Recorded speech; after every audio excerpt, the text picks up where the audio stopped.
السلام عليكم. بصوا يا جماعة، البنت دي طبعا صينية يعني صينية باين عليها ما بتاكل صبار. هتكون ايه؟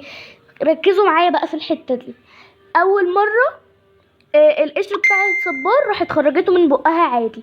تاني مرة خلاص بقى عادي ناكله. طبعا قدامها الطبق مليان بسم الله ما شاء الله.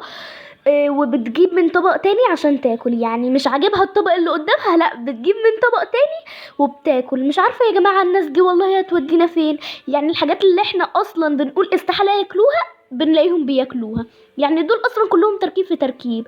يعني دي ممكن يكون ده مش شعرها الحقيقي، انا كشفت لكم من كل النواحي. ده اصلا ممكن يكون مش شعرها الحقيقي، وهي ممكن تكون تخينة، وهي ممكن تكون وحشة والمكياج مداري عليها. يعني انا كشفها لكم من كل النواحي. الناس الصينيين دول يا جماعة يعني غريبين بشكل. ما تنسوش اللايك.